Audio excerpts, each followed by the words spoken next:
North Korea grows bolder, unveils Hwasong-20 ICBM as a message of power to the world. This marks a moment when North Korea has become increasingly bold in showing its military strength to the world. In a grand parade in Pyongyang held to commemorate the 80th anniversary of the founding of the Workers' Party of Korea, the country introduced its latest intercontinental ballistic missile, named Hwasong-20.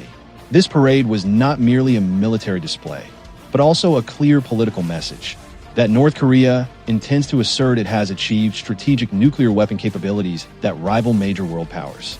The presence of important guests from China, Russia, and Vietnam further reinforced the impression that Pyongyang seeks to present itself as part of a new force challenging Western dominance. The nighttime event, held at Kim Il-sung Square, was grand and festive, featuring orderly ranks of troops, armored vehicles, heavy artillery, and large missiles carried on mobile launchers. Yet, the world's attention was drawn to a single weapon, the Hwasong-20 missile, described by North Korean state media as the strongest strategic nuclear weapon system the country has ever produced. According to a Reuters report, Supreme Leader Kim Jong-un personally unveiled the missile before thousands of soldiers and foreign guests, calling it the peak symbol of North Korea's rapidly advancing military capabilities in recent years. The Hwasong-20 missile is claimed to use solid fuel, unlike previous generations that used liquid fuel. Simply put, solid fuel makes missiles far more practical and quicker to use. The missile no longer needs long fueling procedures before launch, making it more difficult for enemies to detect. Solid fuel also simplifies storage and enhances combat readiness. In other words, while North Korea once needed significant time to prepare a missile launch, it can now fire one within a much shorter period if needed. This increases the real threat against potential target nations. Moreover, the Hwasong-20 is claimed to be capable of carrying multiple independently targetable re-entry vehicles, or MIRVs. This means that a single missile can release several warheads, each directed toward different targets. If this claim is true, the capability would place North Korea on the same level as major powers such as the United States, Russia, and China, which have long developed MIRV technology. Pyongyang claims the missile has a range of up to 15,000 kilometers, meaning the entire continental United States would be within reach. Clearly, this claim is intended to show that North Korea's nuclear threat is no longer just to intimidate its neighbors like South Korea or Japan, but also to send a direct message to the United States.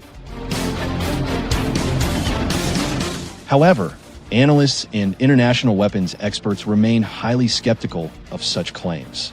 Many argue that although North Korea has managed to produce large missiles and solid fuel launch systems, there is still insufficient evidence that it has mastered re-entry vehicle technology, a critical part of an intercontinental missile that must withstand re-entry into Earth's atmosphere at high speed without burning up.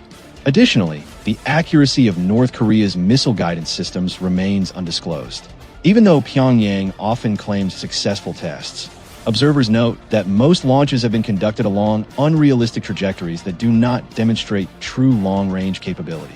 As such, the international community views this parade more as a symbolic display of strength than proof of genuine technical capability.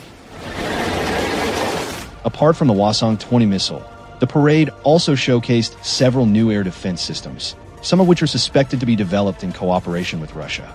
According to Reuters, North Korea recently conducted live tests of two new surface-to-air missile systems designed to shoot down drones and fighter jets, such as the US-made F-35. These tests demonstrate Pyongyang's growing focus on integrated air defense, a field long considered a weakness in its military. If technology transfer from Russia is indeed occurring, it would mark one of the most significant forms of military collaboration between the two nations since the Cold War. For many observers, this parade represents the culmination of North Korea's recent strategy, showcasing its military power not only for defense, but also to strengthen its diplomatic standing. By displaying a missile as massive as the Hwasong-20 before the world, Kim Jong-un sends a message that his country can no longer be seen as weak or isolated. He wants the world, especially the United States, to recognize that pressure or sanctions will only strengthen his resolve to bolster military power. In Kim's view, Nuclear strength is not merely a weapon, but the ultimate guarantee of his regime's survival. Yet behind the parade's grandeur, North Korea's internal condition remains dire.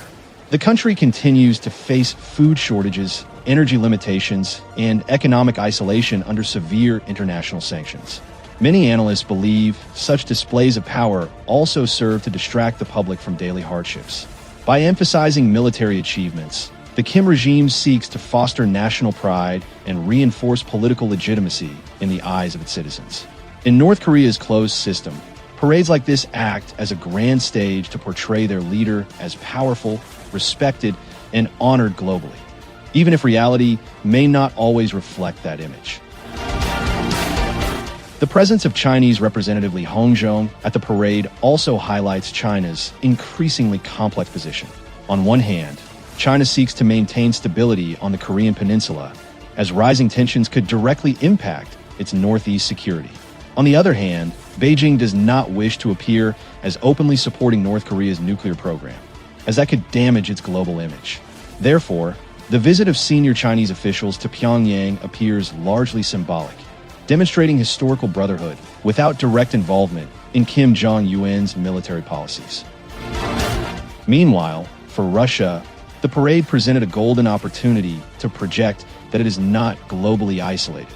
The presence of former Russian President Dmitry Medvedev in Pyongyang, just days after high-level North Korean visits to Moscow, indicates that the relationship between the two nations is moving toward a more concrete partnership. Some analysts even suggest that Russia and North Korea are building a mutually beneficial exchange, with Pyongyang gaining technology and Moscow receiving ammunition and political backing at the United Nations. Thus, the appearance of the Hwasong-20 in this parade was not merely a celebration of the party's anniversary.